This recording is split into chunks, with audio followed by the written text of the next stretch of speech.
Ladies and gentlemen, welcome to the Bullpen.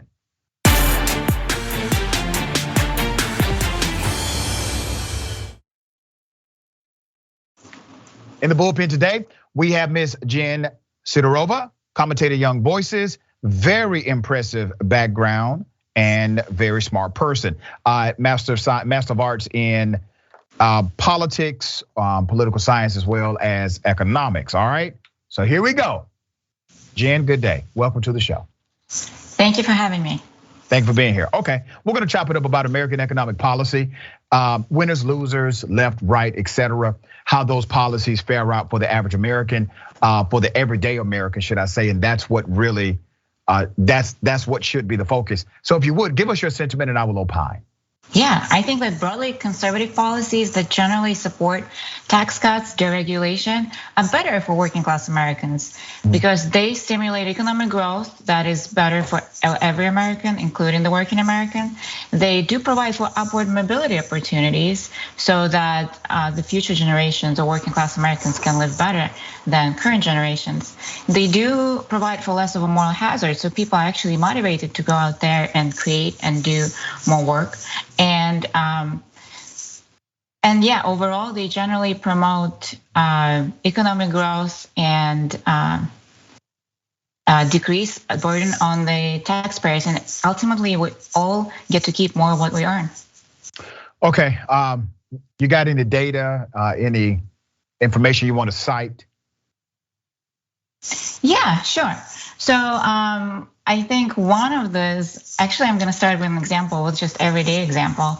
Yeah. For instance, regulation. I do believe that deregulation is important because a couple of days ago, I found out that my friend from Buffalo, a working class city, she had her business shut down in North Carolina because of regulation on the braiding business. She had a mobile braiding business and it all got shut down. What kind of business is it again? It's braiding business. So she goes out to her clients at home and she braids their hair. Okay, so it's a braiding business. Yeah. The braiding business would typically fall under a state licensing regulatory agency because when you work in hair care, you typically have to deal with chemicals as well as individuals' health as it relates to proper protocol for cleaning, sanitizing, etc.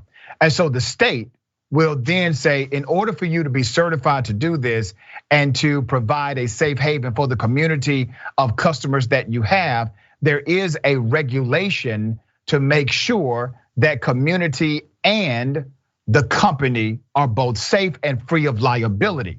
If you decide not to engage in those bare minimum processes so that you can decrease your liability, operate in good faith, make sure your standards are up to par with the community, then that person can sue you. And because you did not engage in a good faith practice nor obtain the proper license, you leave yourself completely vulnerable to what's called tort action. So you do understand why the regulatory agency is in place. It is to protect the consumer and the company. But I don't agree that it has to be that strict for all types of businesses, especially that one when they don't necessarily have to deal with chemicals. And in the state of New York, for instance, I am from Buffalo, we don't have that. But some states do that and some of them relax that. And I think such jobs that are craft jobs that people can do with their hands and everybody can learn, they should be accessible to more Americans because this is something simple they can learn and there is very little liability here because. But Jen, name the state again this was in. North Carolina. In North Carolina, it is not illegal to braid hair. Pretty much. No, it's not. You're wrong. North Carolina, unless you're operating a business, if you're not operating a business, you can braid anybody's hair you choose in North Carolina, and there is no prerequisite certification, no licensing required. Are you aware of that? Right, what I meant obviously was the business, right? So. Well, if you're operating a business, you gotta have a business license to operate that business. That goes for any business, madam. That's not just in the world of hair care, that goes for any business.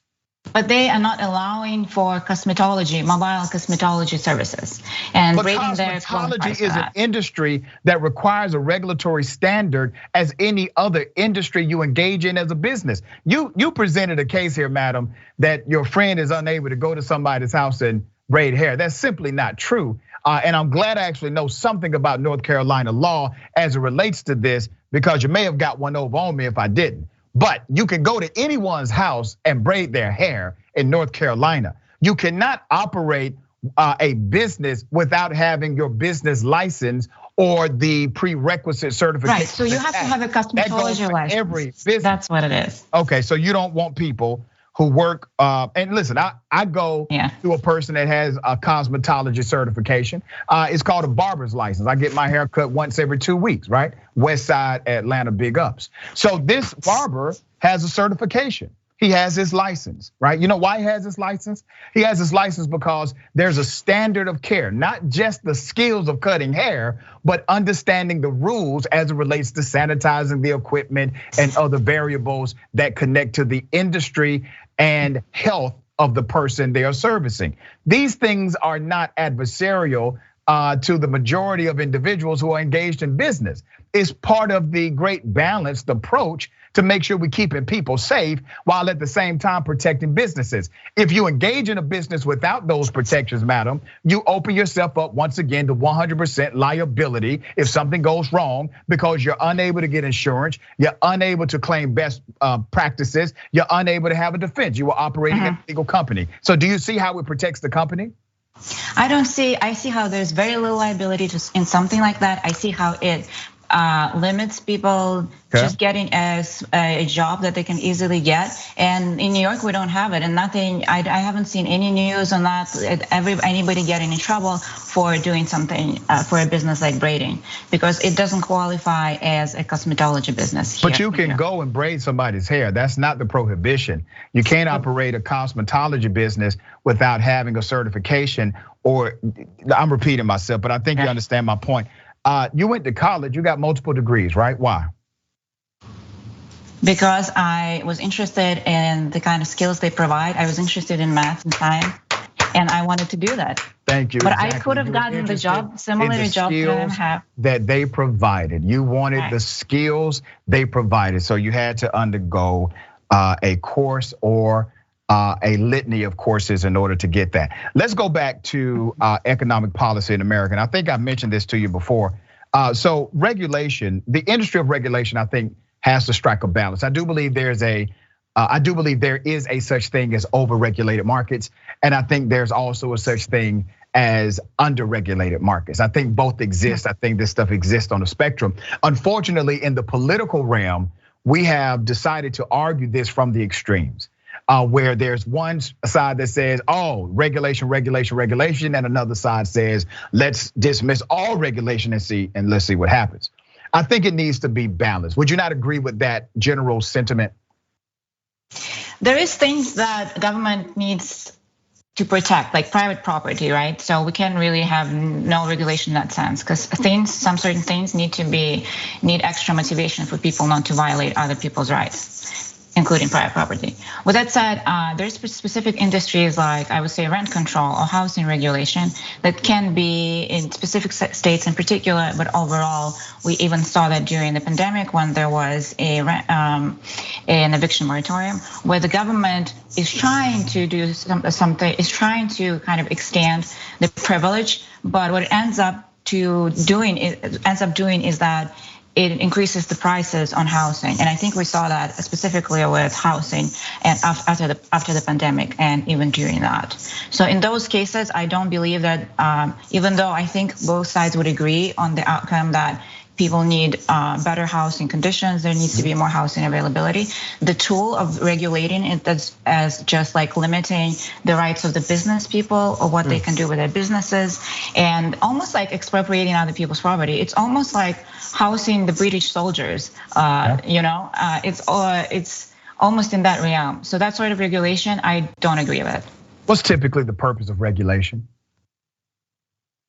Right, what's typically the purpose of regulation? It's to protect the individual. Right, it is to protect the general public. So you have banking regulation to protect from lenders who would be predatory. You have, okay, so you agree with that regulation?